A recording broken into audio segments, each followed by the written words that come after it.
People often wonder how I got so wise, and I'm gonna tell y'all, I have lived a lot of life. In my little 33 years, I've lived a lot of life. I've done a lot of things. And I don't speak on what I don't know. I have lived a life that has been so full, jam-packed of experiences. And truthfully, I think it just helps towards my wisdom and my knowledge.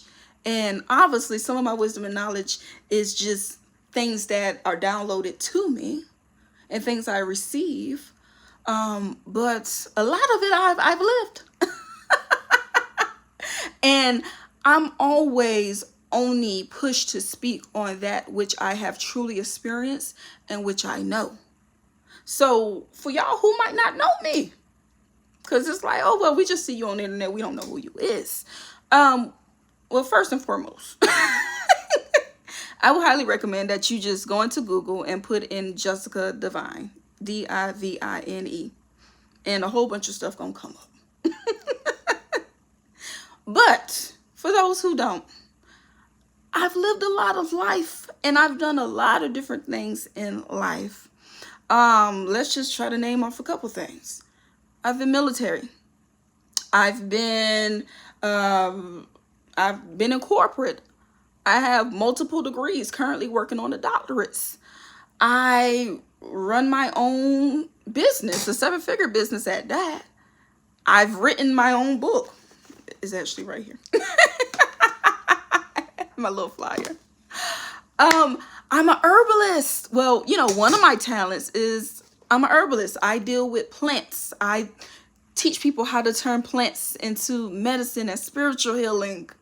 I'm a trained aircraft electrician via the Air Force.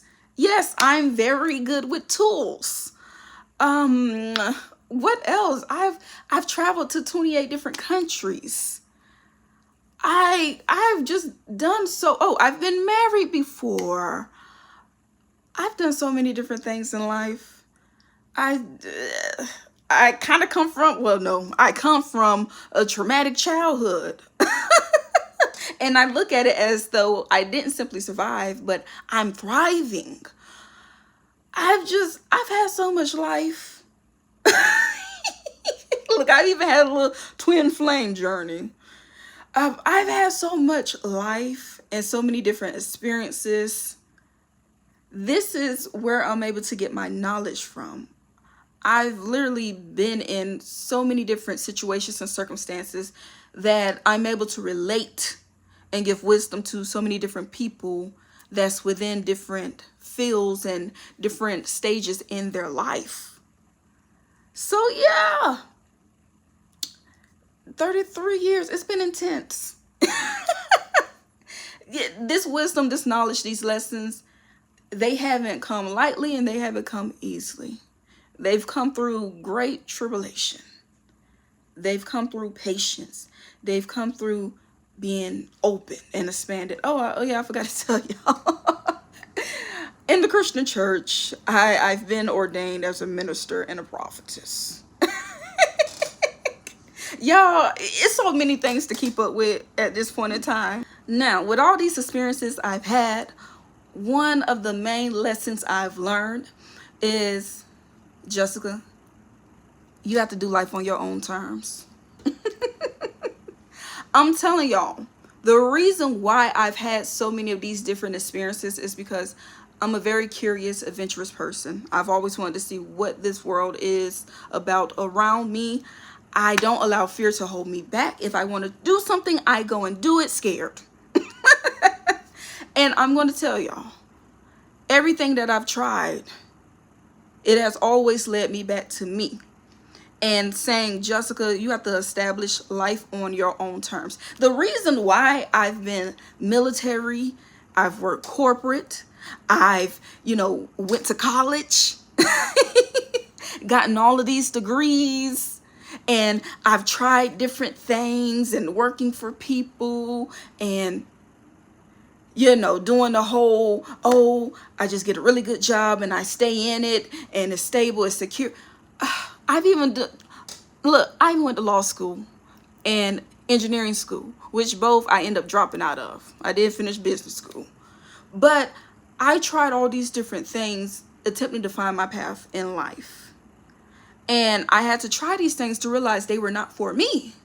And the ultimate path for me was leaving the military, not re-enlisting, leaving a nice little comfortable corporate job in order to start my own business, which brings me all of the abundance I need. We're going from literally 7 figures to 8 figures very soon. And it almost blows my mind. Because when I was in the military, when I was in law school, when I was working this corporate job, all I could think about is, these are the ways for me. This is what I've been taught. I'm going to stick to this. This is how it's going to work out. And I truly had to go through life in order to want more. To say, I'm not okay with just this. I'm not okay with just a little comfortable, secure job that I'm secretly bored at, that I'm secretly hating and despising. I'm not okay with, the nice little fancy house and the husband that is good enough. I'm not okay with these things. There's more. I feel like I'm able to get more. I feel like I'm living below what I can achieve, what I can actually get in this life. So I had to go through these things and experience these things to realize at the end of the day, Jessica, you have to live life on your own terms. And if you don't live life on your own terms, you will be forever miserable. If you're just playing it safe, playing it according to the rules, playing it according to the system, you will forever be miserable. If you're just looking for a nice little husband that pay the bills, you'll forever be miserable. If you're looking for a nice little job that's comfortable but ain't really fully what you want, but it's good enough, you'll forever be miserable. If you're looking to try to conform yourself into this system, you'll forever be miserable because you were born to be big and powerful and magnetic and magnificent and awesome, and yet you're trying to squeeze yourself into this little tiny circle, and it's very uncomfortable for you. And this is why in this current time, I've proven to myself that I don't have to work for anyone in order to bring in mega millions, in order to bring in abundance.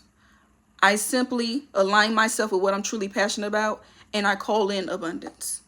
I don't have to get with a man that's good enough, a man that's rich enough in order to establish stability and love for myself. I do those things for my own self. I am the love and the abundance which I seek. And now that I've done that for myself,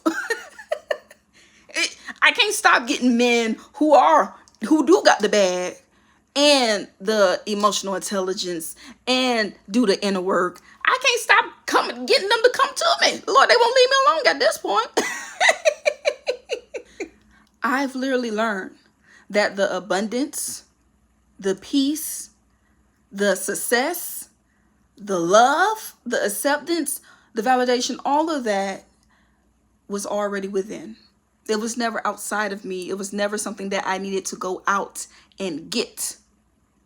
It was always within, and I literally had to tap in within, and therefore it would be projected out into my outer reality. But it's always been within.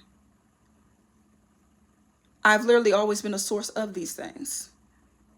And now since I know that, I can't stop experiencing abundance. I can't stop experiencing peace. I can't stop experiencing people that adore me and love me. I can't stop experiencing awesome men. I can't stop experiencing great friendships. I can't stop experiencing adventure and alignment and joy. So yeah, that's what life has taught me. Life has taught me how to go within and how to seek within and how to realize I am truly the infinite source of everything that I want to experience in this life. The thing about me is I've always been a seeker. As a child, my favorite word was why. Why this? Why that? You couldn't simply just tell me something was a way and this is just how it is. No, I want to know why. And I'm not going to stop asking why until it makes sense to me. The thing is, I'm not beholden to my current beliefs. I'm not beholden to my current beliefs. I'm more loyal to truth. And one thing I know about truth is it's constantly unveiling and refining itself according to my knowledge, my wisdom, and the expansion that I'm currently in. So, me, I've always been a seeker. I've always been open to knowing more, to being expanded, and to having the truth refined to me and through me. I'm a person where I love meeting different people because meeting different people has a way of expanding your awareness, your knowledge base, and just your wisdom in your life, your perspective on life. I'm literally up to 28 countries so far, and I don't plan on stopping. But I'm gonna even tell y'all, going to Israel was a turning point in my relationship with religion. It was a turning point. It was a necessary experience to fully get the closure that I needed. And it's been like that for so many different things in my life. You go to these different places, you meet different people, you speak with different people of different colors and backgrounds and religions and cultures and traditions. And it just expands you outside of what you've been taught, everything that you've known so far. It expands you and it calls you to realize that this world is much bigger than just you, what you've been raised into, what you thought you knew. It's a constant expanding process, and this is why I love it. I love for my current beliefs and things to be proven wrong, because now that means there's something new to discover. I'm okay being uncomfortable. And some things, once you realize that you've been living on a lie or illusion, sometimes it literally causes a spiritual death and rebirth process. But I'm the type of person where I'm willing to go through that because I want to reside in truth. I want to reside in what's truly divine, not illusions, not things that keep me comfortable, not what's acceptable to everybody else. I'm willing to take the consequences of knowing truth. I'm willing to take the consequences and deal with the consequences of understanding the true divinity. I'm okay with that. I'm accountable for me. And I'm okay with that.